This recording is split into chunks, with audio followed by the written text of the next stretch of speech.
So I was in the shower, I was cleaning my ass and making all shirts all sparkly, spanky clean. I'm not the funny one, I'm the pretty one. Cock shots. I just checked myself out. Candles, music, wine, and then lube up and get on top. The glory hole's like a dick theater. I've imagined your family. Which means your pants had better come off. Mama needs playtime. I did it. We're not sluts. We just love love.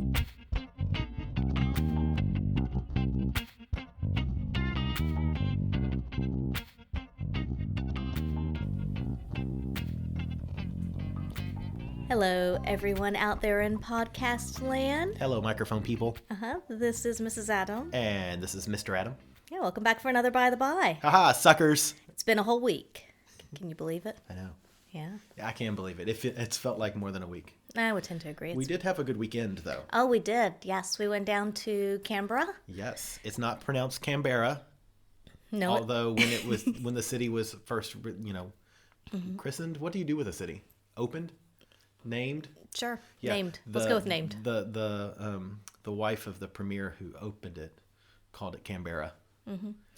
I would like to know how many people outside of Australia actually know that Canberra is the capital of Australia. Look, the rule is Australians take any word like automatopoeia and they go like automopio. They shorten it and add O on the end. So I'm surprised we don't call it like, hey, we're going down to Canberra. I think we should start calling it that. Canberra. Yeah, that's what I'm going to start doing. Yeah, it was a great night. Or a great weekend, I should say. Yeah. Special thank you to the folks that we met with that were podcast listeners. Mm-hmm. You know who you are. Yes, and thank you for taking time and coming and hanging out with us. It was great. Awesome. It was great. Friday really night was a blast. Saturday night was a blast, and all day Sunday was a blast. It was just like lots of fun. Yeah. But yeah, it was just reaching out and talking to folks and making connections. Mm-hmm.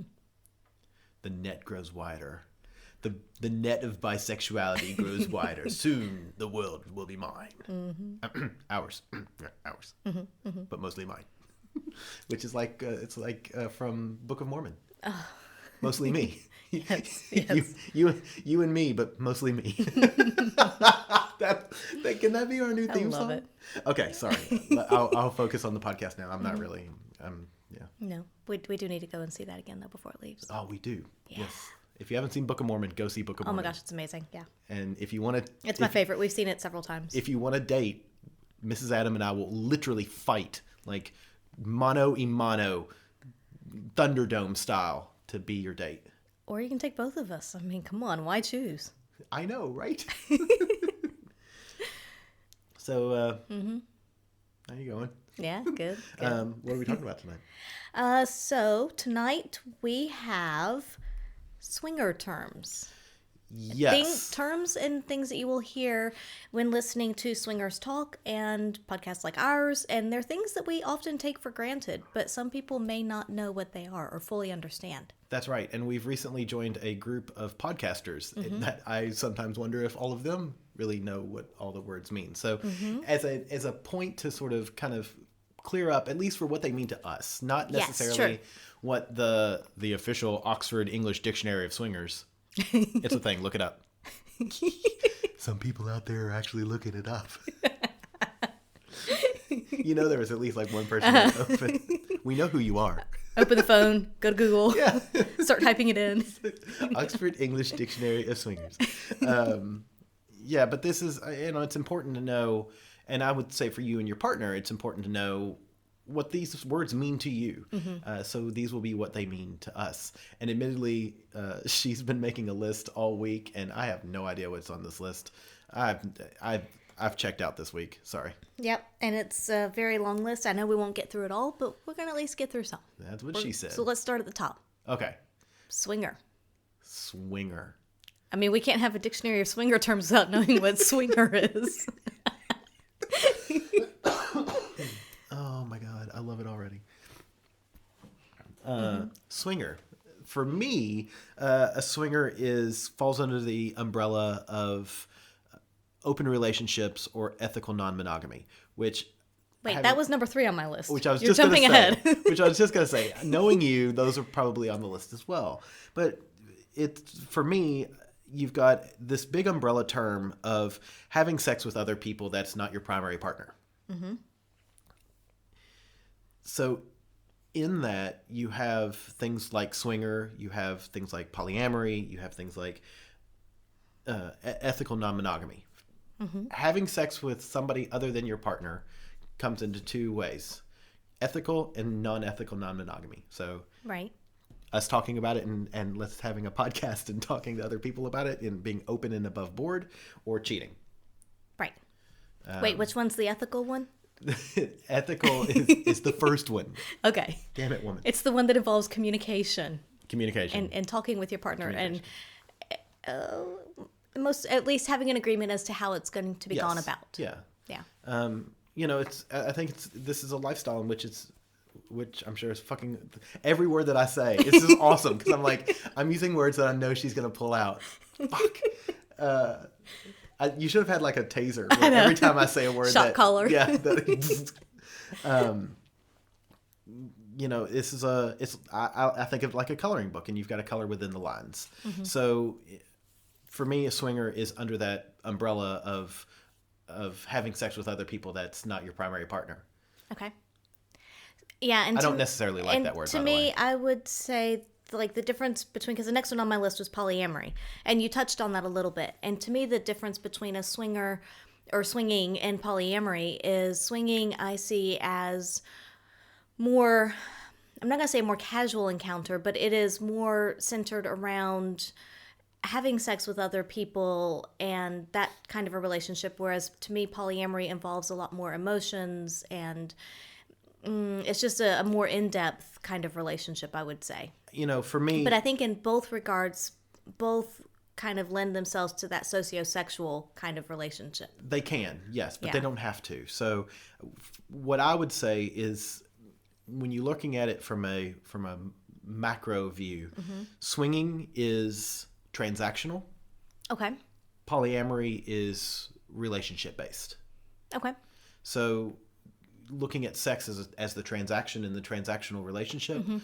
that's what it's all about. It's, for us, we walk that line, and I think we walk a drunkenly staggered line between the two. Yeah. So it's a Venn diagram for us mm-hmm. of swinging and polyamory, and we're sort of in the middle there. We're not entirely in either camp. Yeah. So, yeah. That's true, because for us, some of our interactions with others, I would say, are definitely more swinging. They're, more casual. We might just, meet up at the club or go out for a date, that kind of thing. And then for us, there's others that are, like you say, are pants on and pants off friends. That they don't fit in just one category. They kind of walk that line with us, and that it is more relationship.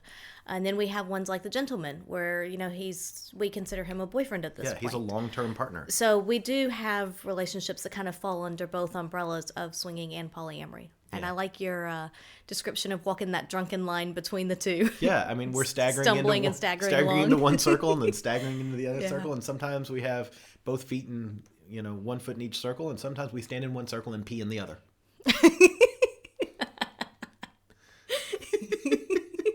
I've been practicing that. Oh, God. Oh, God. No. All right. Shall we move on? Please. So you touched on the ethical I can't even say it. Non-monogamy. Ethical non-monogamy. I love that. I do too. I really do. Because it does. For me, it sums up everything that we are. Mm-hmm. Mm-hmm. And I think that it emphasizes the ethical part, and that it is above board, and that there isn't anything, I'm going to say, quote unquote, wrong with what we're doing, because both partners are aware and both partners know everything exactly what is going on. And so there is no cheating.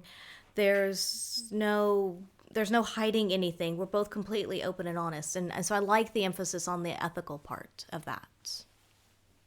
I agree completely. Yeah. 100%. Mm-hmm. So the next one was lifestyle, which you mentioned in your descriptions. That's another one. Would you care to expand upon it? So I'm going to go back and say I don't like the word swinger. I just don't like it. Mm-hmm. And it's not, I think it's a great word. And it's sort of, I like the picture in which it draws. What I don't like is is the connotation that it has with the world. Keys in a bowl. Keys in a bowl, big porn mustaches, and shirts that are buttoned, just the bottom two buttons, and big gold chains, and ditzy women. I don't I don't like that. But it's the word we're using and the word we're stuck and maybe with. little by little we can change how the world sees that. That's right. Yeah. One button at a time. Yeah. So you gotta shave your mustache. My God, can you imagine being a porn? I should grow a porn mustache someday. Oh God. Movember. Oh no, because we're going to Desire. Please. If I have a mustache in Desire, I'd be like, "Hey, want to go for a mustache ride?" People would be like, "No, I really don't." I'm gonna say maybe next Movember, but I really don't want this to happen. Could we do like Really don't want this to happen. Manuary?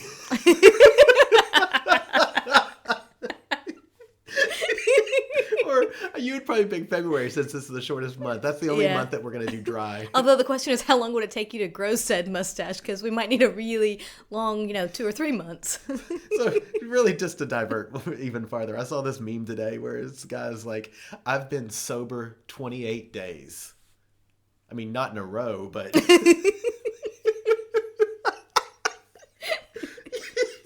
Okay.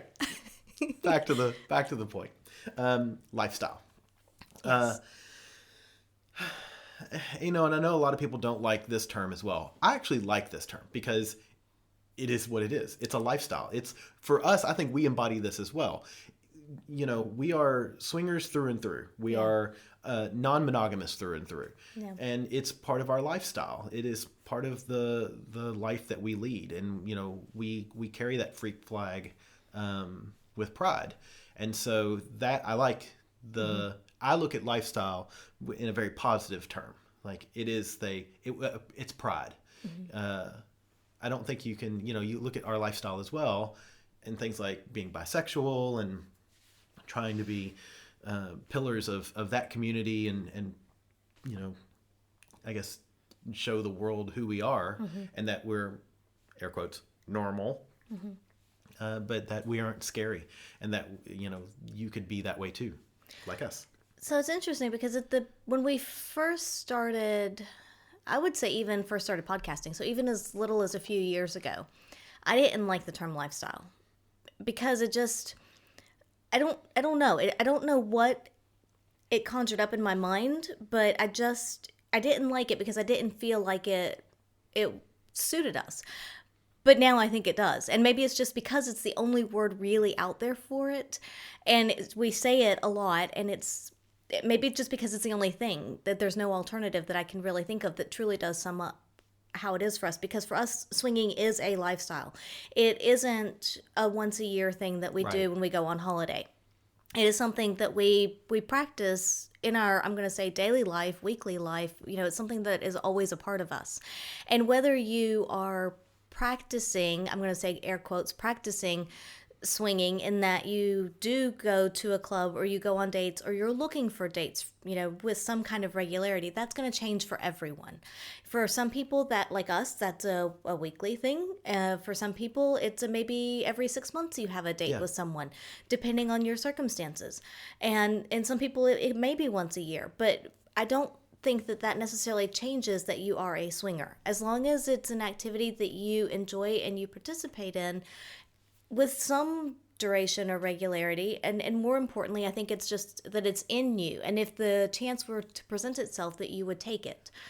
Because we talk about bisexuality the same way, is that you may not be practicing, having sex with both genders, but at the same time, you can be attracted to them in different circumstances at different times. Right, yes. So it doesn't mean that, in order to be a swinger and to be part of the lifestyle, it doesn't mean that it has to be something that you go out and you meet people every single day or every single week even. I don't think it has to be like that. So actually, as we've kind of just talked about this over the years and practiced it and been around a lot of people, I actually do really like the lifestyle.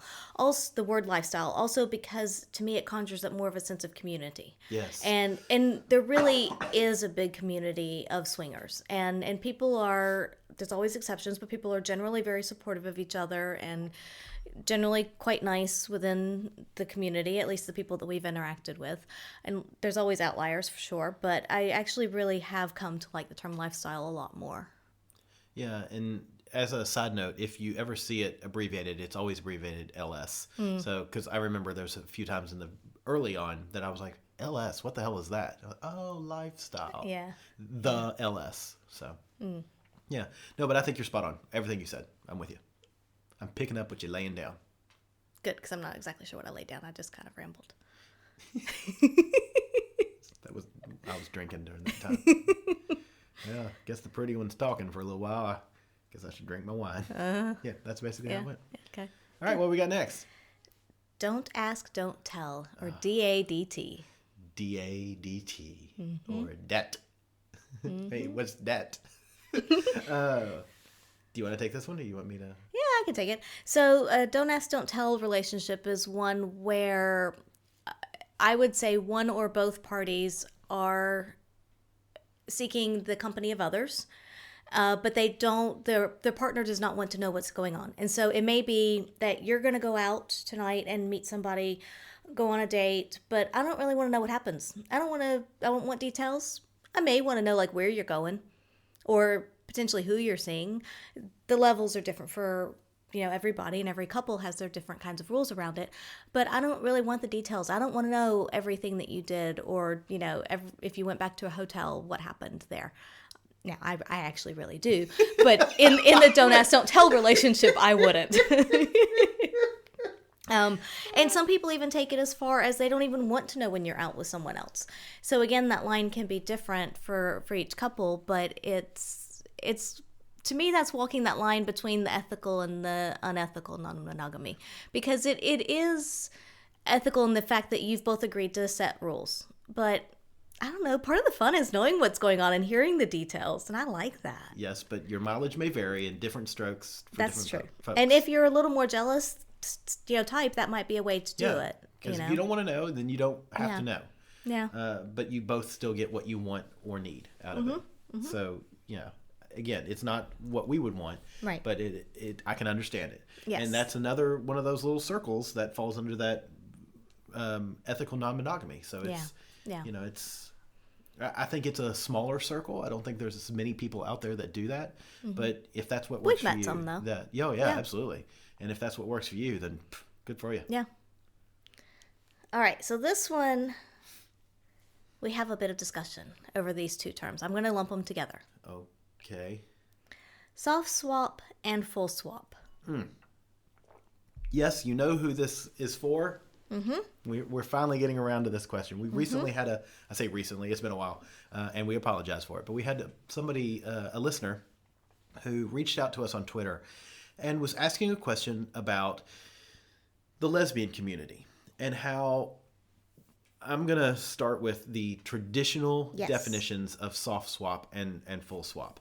So traditionally, at least the way we've heard it used, soft swap tends to include kissing with another person who's not your primary partner, and oral play. Yeah, so making out, oral. Maybe some manual stimulation. Where full swap means you're having sex with somebody else. Penetrative sex. Penis in orifice, not mouth, which is weird. I don't know. Because it is an orifice. Yeah. I know. It's like penis and vagina, penis and anus. Yeah. Okay, so that's the traditional, more heteronormative definition of soft swap and full swap. Well, she came to us and said, look, I'm in a lesbian relationship. For us, soft swap and full swap is basically the same thing. Yeah. So how do we, and this is more of I'm asking the universe, how do we fix this? Because this is clearly a problem. We want to include bisexual and lesbian women in this, in these terms in some way, form, or fashion. So what can we do to fix it? Because I agree. She's right. Yeah, because it's, when you look at the two terms, what they have in common is swap. So swapping, of course, would be doing something with someone else's partner, not your own primary partner. But even if you try to look at full swap in that case, would penetrative sex be toys or not toys? But again, if you're using fingers, do fingers count? Do they not count? Where is that line between soft swap and full swap when you're talking same-sex play? Whether it be male-male, female-female, whatever it may look like, it where do you draw that line? And it's tough to really kind of determine between soft swap and full swap in that regard. So for me, what I think this all boils down to is really it doesn't matter, because these are words that you're going to define yourself. Mm-hmm.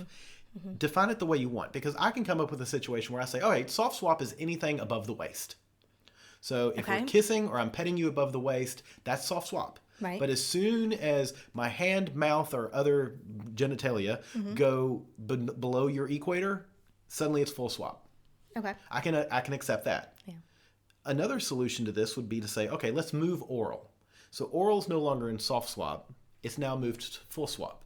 So then in full swap, you'd have penis and vagina, penis and anus, or any kind of oral play back and forth. Basically anything involving genitalia. Again. Anything involving your genitalia goes into full swap.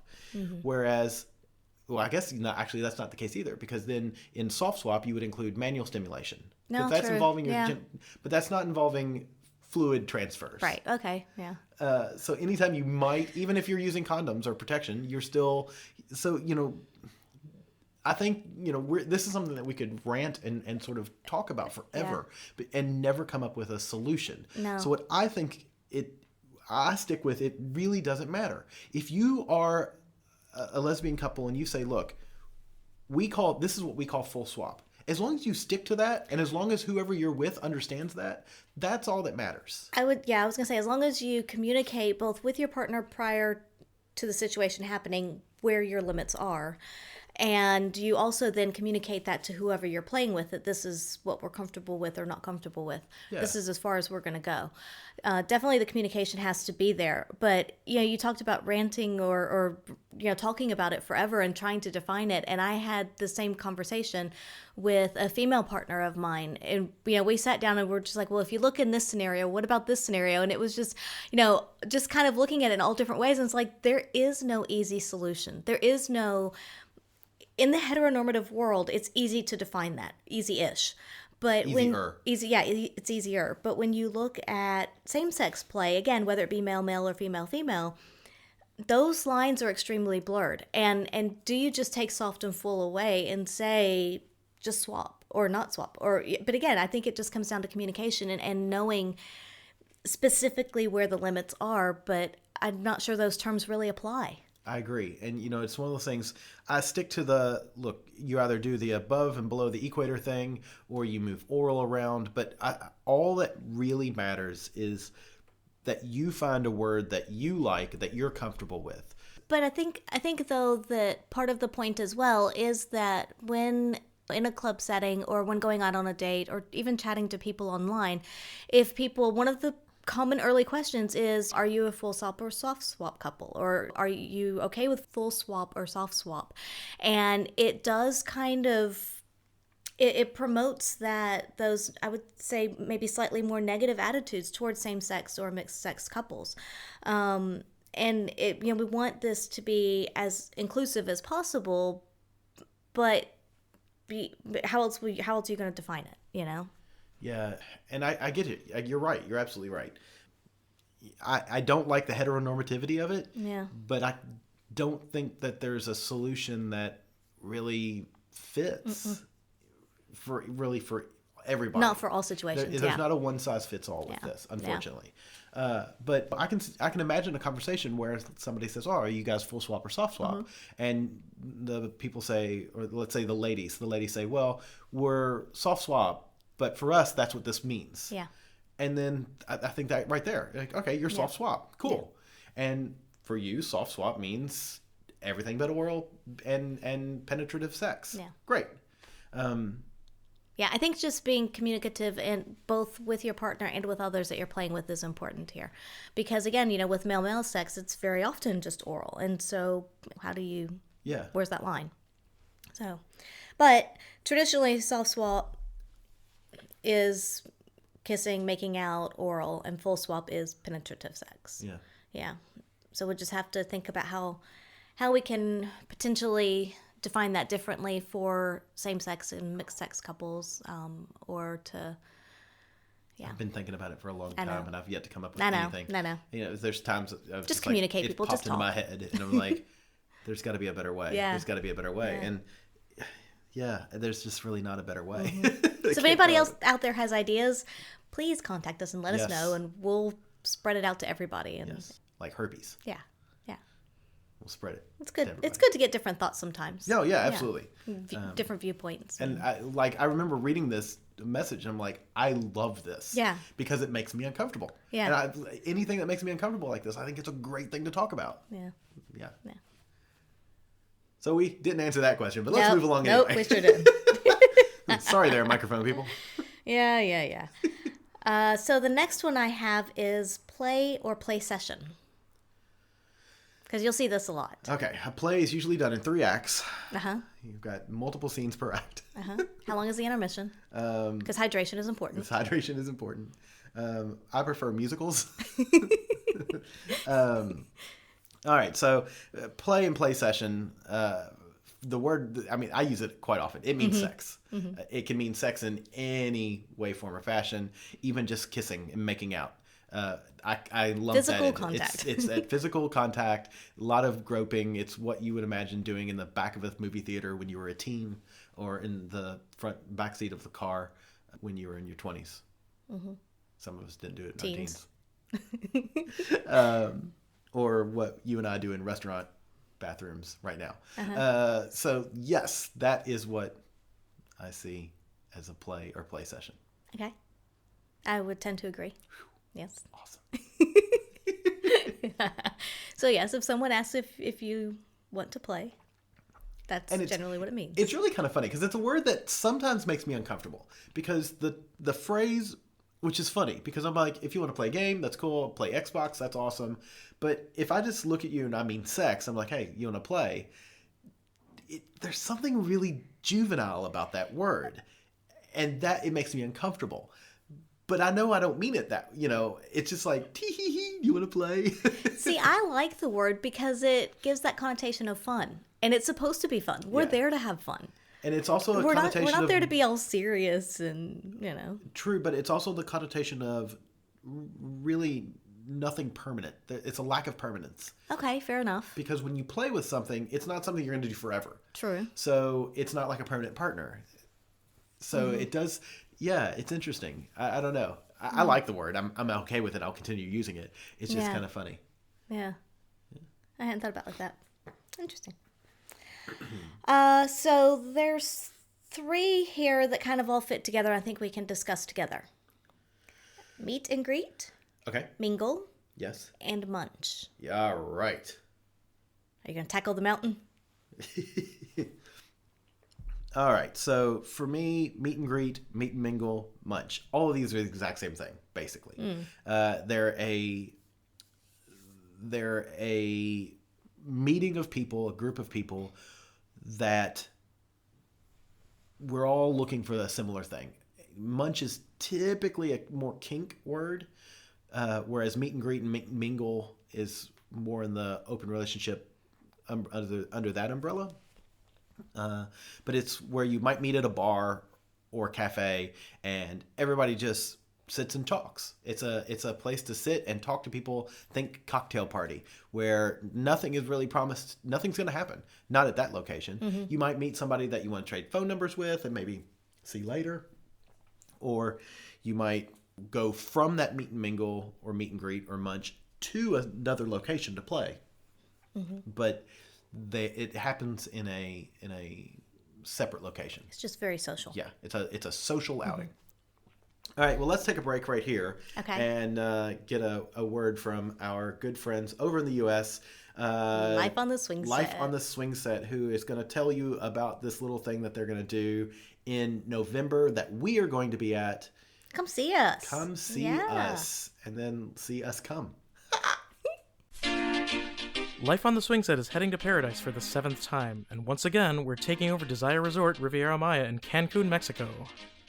With this year's hosts, me, Cooper, Ginger, Dylan, JV and Chara from Ending the Sexual Dark Age, and author, podcaster, and feminist porn filmmaker Tristan Taormino, our takeover allows us to mold the resort in our geeky, sexy, and inclusive image with orgies, classes about pegging, flogging, and fisting, theme nights, a full dungeon night, naked karaoke, mutual masturbation, and massages.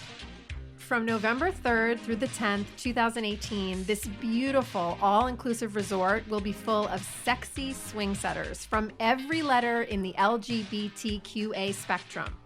Poly, swingers, nudists, kinksters, doms, subs, and those who are just curious about what a week at a sexy resort offers. We take all the best of the swing set, our values, our experience, our co-hosts, our community, and we bring it all together with the best resort staff on earth to create a queer, kink, and poly-friendly, consent-aware, and sexy as hell experience for everyone who joins us. To come with us on our Swing Set Takes Desire 2018 trip and hear us podcast about our previous trips, head over to ssdesire.com. We'll be there to welcome you home.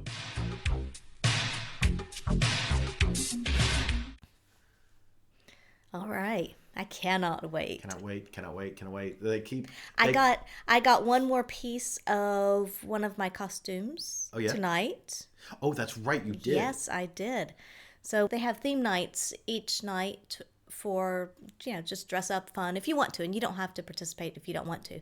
But we like dress up stuff. So we have a few costumes planned, and I got one sexy little piece today, and I'm so excited for it. That's awesome. Yeah. Yeah, I'm excited. So they have a special chat room for all the folks that are going. Mm-hmm. And I was just noticing, in fact, I was just looking, it's 130 days. So Yay! 130 more days. So and exciting. We'll be there. So yeah. I love it. Bloody epic. Mm-hmm. All right. So moving on. Let's all right. keep on keeping on.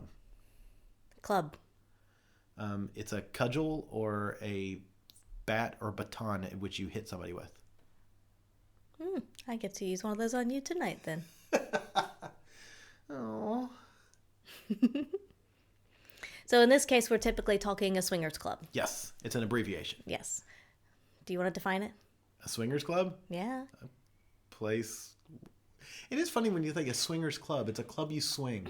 Mm-hmm. So it goes back to cudgel. Mm-hmm. So a swingers club is typically a location where they'll have beds or playrooms where you can go and socialize for a little bit with people and meet people, not in a meet and mingle because it is right, it's all in the same building, and then you would go and have sex with them. Yeah, and most clubs will have a bar. Some are BYO, especially here in Australia. Yep. It does vary around the world, but clubs can be all different sizes, different layouts, of course, and that's part of the fun, going to different clubs and seeing what they're all like. But it's just a place where you can go and meet people, and you don't have to play, but you can if you want to, as opposed to meeting people online and doing the dating thing. This is a bit, I would say, tends to be a little bit more faster, perhaps a bit more transactional at first, although we've met some wonderful long-term friends at the club. Yes. If you go, from time to time. But my next one on the list was parties. And I think there's a good distinction between a club and a party in that parties tend to be at a private venue, like a private house. And typically... What? Go ahead. I was going to say, I'm going to argue that, but go ahead. Okay. And sometimes, I guess it depends, because a lot of times we see them advertised like on Red Hot Pie, but there's usually more of a vetting process, although clubs have their own rules for entry and things too. So I would agree with you if you said house parties. Okay. I think parties happen at both clubs and houses. Okay, house because party we do call the pendulum party a pendulum party. That's true, and all the theme parties at the club. But I guess I was thinking more house party. So if you say house party, and party, a lot of people do shorten house party down to party. But parties happen at both houses and clubs. Sure. And so the difference is, like you said, one happens at a established venue, which has some sort of ABN number or business associated with it. ABN is in Australia for you folks in the States. Whereas a house party is like, you and I decide we want to host a party out of our apartment. Let's get 10 or 12 other people here and have a party here. So house party is what I meant. I guess. Yeah. And it just depends on what are you looking for. And I think we could do a full podcast on the benefits of club and the benefits of house parties. So we might save that argument for later. Okay. All right. We'll save them for later. But that's, yeah. All right. The next one is a very common term, and it is one in which... Come on, breast. Oh, sorry. I'm pretty sure everybody out there knows what a breast is. Do we need to define that? I don't know. I'll do my breast. I mean, I'm touching mine right now, but... As the podcast goes on, we'll keep you abreast of the situation. So the term is vanilla, or as the law likes to say, muggles. Muggle is my favorite. I've used muggle so many times in the recent past. It is now my word for people who don't know the magic that goes on in a swingers club or in the lifestyle. Because it works. It works on so many levels. Plus, it just proves that the law is a big dork and we all love him for that. Yeah.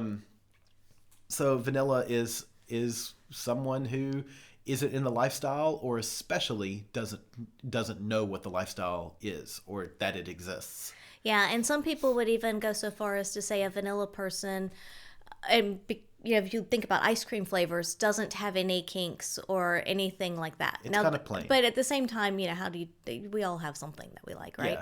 Yeah. But yeah, they're just not in the swinging lifestyle. They may not even know what it is, but they're definitely not participating in the lifestyle or open relationships or the fetish world or anything like that.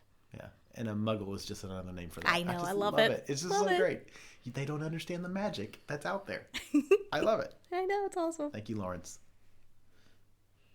All right, you ready? Yeah, I'm ready. Yeah. Hit me with it. Boundaries and rules. Ha ha ha. So, I think people are gonna argue and disagree with what I might say. I don't know. For me, a boundary is something that's it's soft, whereas a rule is something that's firm. So this might also go into soft and hard limits, which are further down. Yeah. So we can probably lump all this together. I would do that. For me, a boundary is a soft limit. It's something that I'm not going to say I'm not going to do it, but it's a specific situation in which I'm going to do that.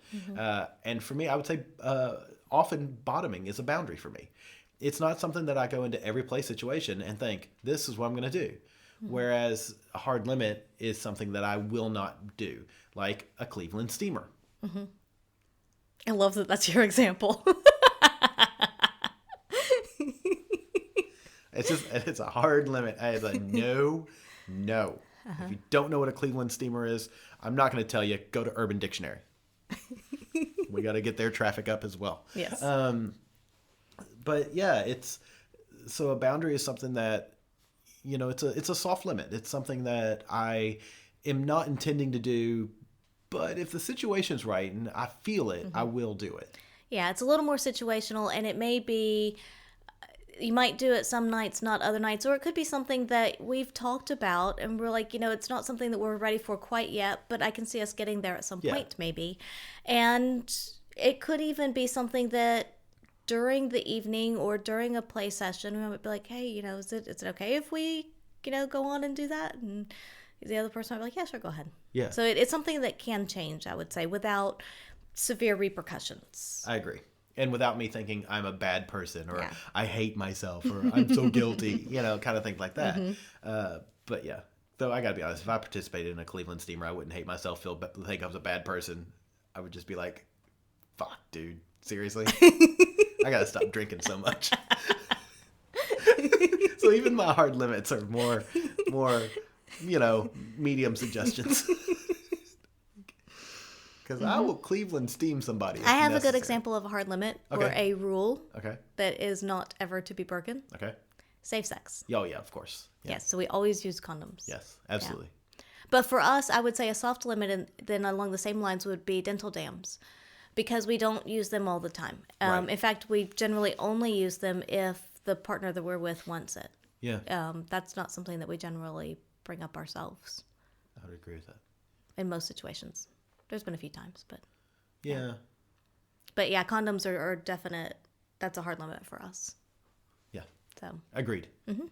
So yes, and rules I would say are hard limits not to be broken. If so, then there's going to be some serious discussion. Yeah. And both evaluation of the situation, what happened, everyone's feelings and whereabouts in that situation and whether the rule needs to change. Is it still applicable? Shit gonna go down. Yeah. All right, so should we get into kinds of play? Words for types of play? Sure. All right.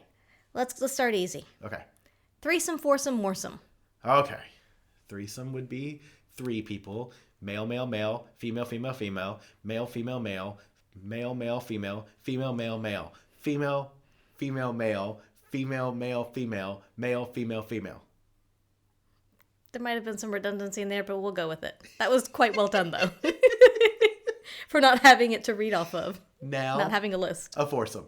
Male, male.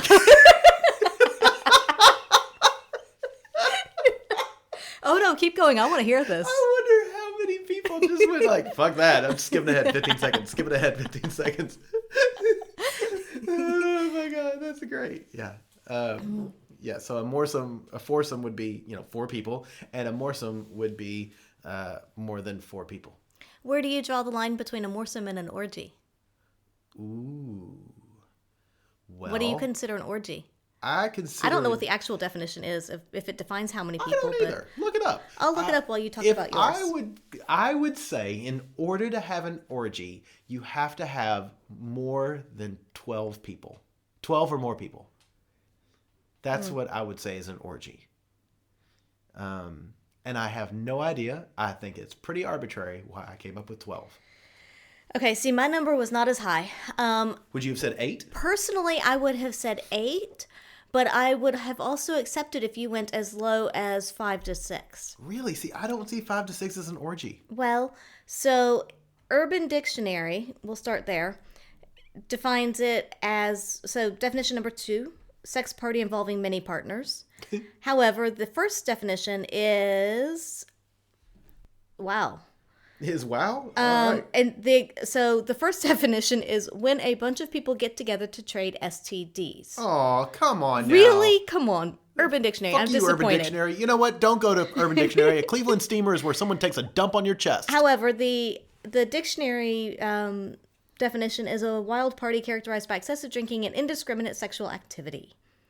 Historical definition is secret rites used in the worship of Bacchus, Dionysus, and other Greek and Roman deities, celebrated with dancing, drunkenness, and singing.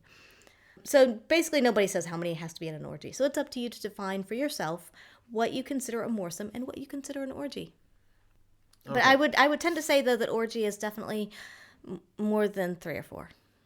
Do you Holy smokes. What? Okay, number 1, don't go to Urban Dictionary. Oh, go God. to Quora. Yeah, what does Quora say? I love this. This was the question. What's the minimum number of people required for an orgy to qualify as one? Yeah. It's a bunch.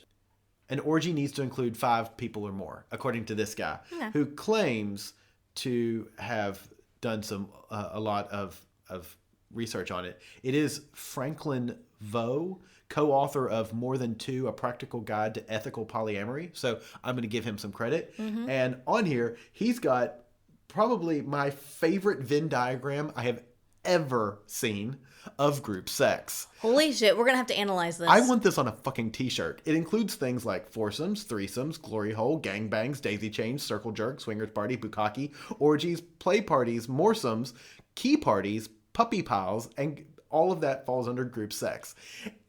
I need this on a t-shirt. I love it. I love it. So, yeah, it's the sexiest Venn diagram I have ever seen. Mm-hmm. I'm really excited about this. I'm just saying. I'm sorry. Back to the podcast. Uh-huh. Yes. So there you go. 5 or more people, according to this fellow, which I will trust him. Sure. But for me, it's 12. This is why walk your own path, people. Walk your own path. All right. I'm going to let you define this one because I love this one. Pegging. Oh, I like this one.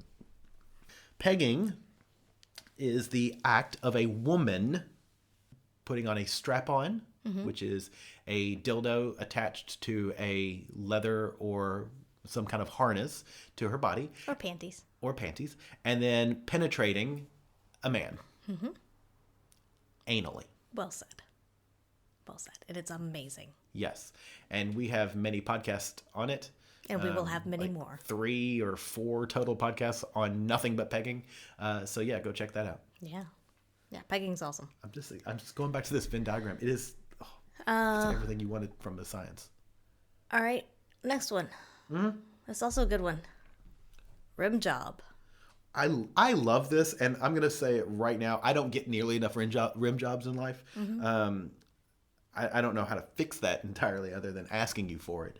But yes, we need to do more rim jobbing. Mm-hmm. I love I've developed the love to giving it to you. Mm-hmm. But rim job is very similar to tossing the salad. Analingus. Analingus, yes. Oral sex on the anus. Yes. All right. This one has a few different variations. Okay. DP. Does that have a few different variations? Okay. I would have said double penetration. Yeah. So that would be this abbreviation for double penetration, which would be penis in vagina. Okay, so I can see it. Okay. So penis in vagina, penis in anus is what I think the classical DP is. Mm-hmm. So at the same time. Mm-hmm. There is DVP, which is double vaginal penetration. Mm-hmm. So 2 penises in the vagina. What about DAP? Double anal penetration. Yes, I have seen triple anal penetration on some gay porn. That is just something that mesmerizes me logically. How do you fucking do that? How do you do that fucking? Look, the word fucking can fit in that sentence. I was going to say, because anywhere. we've done double vaginal penetration, and that took a lot of coordination. Yeah. I can't imagine getting a third one in there. No, I know. So, yes, it requires long, thin penises.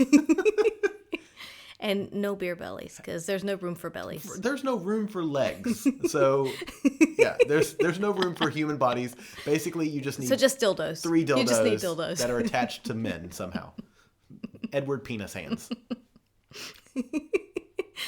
Oh, that's a great image there. All right, exhibitionism and voyeurism. Let's lump those together. All right. We like these ones. You can do that one. Exhibitionism is when you like to put on a show for other people. So for us, we like to have sex in front of other people in the orgy room at our secret spot. Yes. We very much like to have people watch us. There's a bit of a thrill and a turn on for that. It's kind of similar to when people have sex outside or in strange places, that fear of being caught kind of, except that, these people are standing there watching, and it's kind of fun. Put on a little bit of a show for them. And then voyeurism is the exact opposite of that, where you are the one who's watching other people have sex and play. And that's also really fucking hot. I like to do that as well. Whenever I go to a hotel, I always stand at the window and see what other rooms I can look into. I'll say, even walking down the street, I'm always looking in windows. Yeah, it's not like I'm looking for anything in particular. It's just I'm just looking. Yeah, exactly. Yeah, and at our secret spot, there's a couple of really good places for voyeurism. We like to do that sometimes. Yeah. Yeah, sometimes just wander around, stop and look for a bit. It's great. It's funny because I always feel bad though, because I'm like, I shouldn't watch, but I know I'm allowed to watch, but it's still, Yeah. Because if people didn't want to be watched, they would be in the little private room. I know. Yeah. All right. Cuckolding, hot wifing. Yeah. You can put those two together. So cuckolding is the practice of bringing in a bull or a typically younger but definitely better fit male to have sex with your wife. So in that situation, the cuck would be the primary partner of the woman, and the bull is the person that comes in and fucks her. So the act of that is cuckolding. A hot wife is a married woman who has sexual relationships with different men. So in that situation, the woman is the hot wife, the man's the cuck, the newer man, the third man is a bull, or the second man is a bull, and the act is called cuckolding. Yeah, so there you go. Mm-hmm. So the last ones I have are more definitions of, I would say, people or participants potentially in the lifestyle, but it's also outside of the lifestyle as well. Cougar, cub, and MILF. Yes. The MILF, DILF, GILF, GILF. Yeah. SILF. Because I think we've had many of those, haven't we? MILF, DILF, GILF. Have we ever been? So we have GILF? mother, I'd like to fuck. Yeah. Dad, I'd like to fuck. Uh-huh. Grandparent, I'd like to fuck. Uh-huh. great grandparent, I'd like to fuck. And sheep, I'd like to fuck. Sylph. We're not in New Zealand. We're not Kiwis. That's true. Yes. Yeah, so we've MILF, DILF, and GILF for sure. Yeah. I don't think we've ever been with a great grandparent. No. Not that I'm so aware of. far. I was going to say, not that I'm aware of, but yeah. Yeah. It's only a matter of time. I know. What were the other two? Cougar and cub. Cougar, yes. Cougar, I would say, is any woman. I'm going to get yelled at if I say that. An older woman who likes younger men. There you go. I was going to give an age, and I was like, I probably shouldn't give an age. Yes, an older woman who likes younger men. Yes. That's what a cougar is. And then the cub would be the younger male who likes the older women. Yes. Yeah. Mm-hmm. Are you a cougar yet? Close. I've got to be close, right? You're pushing it, yeah. I can't wait to be a cougar. I mean, admittedly, that's tough because I'm not sure. We'll have to see. Because typically I don't like to go too young on age, but there are always exceptions. Yeah, I was going to say you don't like to go too young, except when you do. Yeah. Which is a good half the time. Oh, whatever. Yeah, I mean... oh, fine. Other than your permanent play partners, your recent past have always been in their early to mid-20s. Fair enough. That's just random chance, though. Sure. You know, it's who's around. Right. And they're just fucking sexy and hot and fun to play with. I can't help it. They're sexy and hot and fun to play with. I'm just a girl who can't say no. Mm-hmm. But I'm a boy who can't say no, so it's okay. Yeah, no. Yeah. All right, so that's all the common terms I have on my list. We made it through all. Do you have any others that you can think of? No, because I didn't even look them up. Any other common terms you hear just in podcasts, books, posts, the lifestyle, people talking? And admittedly, many of these came from just this past week, just listening to people. And they would say a word, and I'm like, oh, that's not a common, most people outside of this little world community wouldn't necessarily know what it is. Strange things you heard at work. I know. It's kind of crazy, isn't it? Yeah. Do you want a question of the week? Oh, do you have one? Yeah. Do we have time? Yeah, we do. Sweet. Just enough. So this is a recent one we have not actually discussed. Oh, great. I know, it's going to be awesome. How do you tell if or when a partner or relationship either is or has become bad for you under the influence of limerence? Wait. Okay, so if you are seeing someone and you have a relationship with someone, and that limerence, that feeling of falling in love and that initial relationship excitement. Yep. So you have that. At what point is a relationship... How do you know when it turns bad?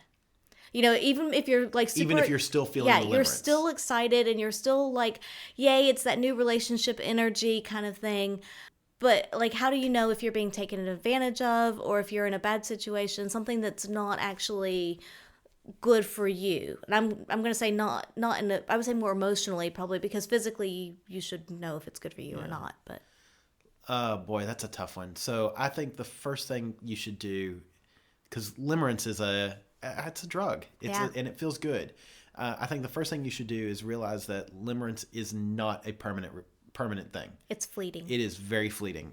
It can last anywhere from a few weeks to 6 months to I think I was feeling limerence with you in our first year and a half, 2 years. Mm-hmm. But I think it's important to recognize that that's limerence. And I think the question itself is positive because the person recognizes that they have limerence. So part of them should be able to say, if you can imagine this relationship without this high, giddy feeling, what are you getting out of it? Mm-hmm. Do you feel, how does it make you feel? Mm-hmm. If you can't do that and you're looking at just stuff that this person is doing to you or doing with you or doing for you, if you can turn it around and say, if I was to do this to somebody else, would I feel good about it or would I feel guilty about it? Yeah. Would I like who I was for doing that? Would I like who I was for doing that? And I think that's a good way to take limerence out of the equation because it's not about feeling like you're falling in love. It's like, okay, this is being done for me. Now I'm going to do it to somebody else. Am I a good person or a bad person? And do you see the positive in the relationship or is it mostly negative? Yeah. Honestly, I think anybody who asks that question already knows the answer. that kind of question means that if you're questioning the validity or the integrity of a relationship, especially one, I'm going to assume it's fairly new if you're still in that state of limerence, and if you're already questioning the integrity, you need to take a good hard look at it. Yeah. And decide if it's something that you want to continue with or not. Yeah. And again, what are you getting out of it once that feeling is gone? And it shouldn't just be, like, take, but at the same time, the other person shouldn't be taking either. You should be getting something. Yeah. It's a tough question because I understand, because I love that feeling of limerence. And it's interesting because, once a relationship becomes a stronger, longer bond, it's a different feeling. It's still a high, but it's not nearly the high that first bit is. Yeah. So I understand the draw for it, and I understand that, I think, better than many people, that desire to constantly come back and build those relationships, because I love doing that. And I have a bad habit of building those relationships, and then as the limerence starts to wear off, I just sort of, I become more distant, harder to get a hold of, and I'm not necessarily ghosting, but it's just like, I don't have, I've got that time is being spent focusing on somebody else. And then ultimately, in many cases, it's just like, look, it's not going to work, blah, blah, blah, blah. Yeah. So I understand it, but it's That's a tough question. It's a tough question. Yeah. I would go back to the, take what's happening to you. If you were to do it to somebody else, how would that make you feel about yourself? I think that's great advice. I like that. Yeah, flip it on its head and see if it's still is upstanding. Because I think that removes the limerence from it. And limerence is, I would equate it to a drug, and that would remove that. Yeah. Yeah. I like that. That's great. I have my moment. I know you do. All right. Well, we've come to the end of the podcast. Oh, we'll be back next week. Don't worry. We will. But if you need us in between there, now and then, email us, theatomsoflove@gmail.com. Find us on Facebook, Twitter, and Instagram at By the By Podcast. On a website, www.bytheby.com.au. We have new ticket links for Pendulum Party. Yes. What are we up to now? 7? Yes, it's exciting. August 17th. That's crazy. Early bird tickets are available until the 1st of July. So as of the airing of this podcast, 4 more days. Yes. Maybe 3 more days, because I don't know if Lawrence is going to cut them off. And you're going to put links up on Twitter, Facebook, everywhere? Yeah. Yeah. Okay. Femme tickets are up as well. I'm sorry, not Femme. Okay, it's so- changed. yes. Dum, dum, dum. Yes, so the party is going to be the same. The name has changed to Club V. Club V. Because there were some people who did not like the name Femme. So it's changed to Club V, and that's what it will remain at. So if you don't like it, suck it up, deal with it. It's just a name. If you don't like it, it's just a fucking name. Yeah. So anyway, it will be Club V, and that will be August 31st. So we've got August 17th for Pendulum and August 31st for Club V. And we'll put ticket links to both up on Twitter and Facebook. If you have any questions or can't find them, just message us, let us know. We'll send it to you. Yes. Yeah. Also, I think Pendulum is now international. There's Club Euphoria in Toledo. Yes. Toledo! I love it! And that's going to be in July, right? July 16th? I think that's right. I think it is July 16th. I have to pull out a calendar and look. I need to get some more information from them so that we can... Nope, the 16th is a Monday. It's not the 16th then. I don't know. It's sometime in July. All right. But it's in Toledo. Yes, we'll Club look Euphoria. it up. And if anybody's in that area and wants to go to the first international pendulum party, message us. We'll hook you up with the details and contact for that. And we'll figure out, everything, because we haven't figured out anything at this point. No. Will we be there? No, we won't. Sorry. But we are planning a trip to the States in the not too distant future. So if you do feel like traveling a bit, we might be doing a weekend pub crawl in a city that is typically part of a flyover state. Dum, dum, dum. An eastern flyover state, not one of the western ones. Well, it's still a flyover state. You fly over it. Yeah. We'll see. There's a lot up in the air. So there's a lot. Yeah. Oh, flyover state. Yes. So just kind of keep the end of the year on your calendar. Or November Desire. Hello. Come and see us at November and Desire. Come see us at November. In November at So we Desire. have a lot going on, and we're a lot of places. Yeah. Yeah, come see us. Yeah, we actually may be going to LA as well and seeing one of the clubs in LA. So, yeah, we're going to be in a lot of places. And, Yeah. Stay tuned. Stay tuned. All right. So, until next time.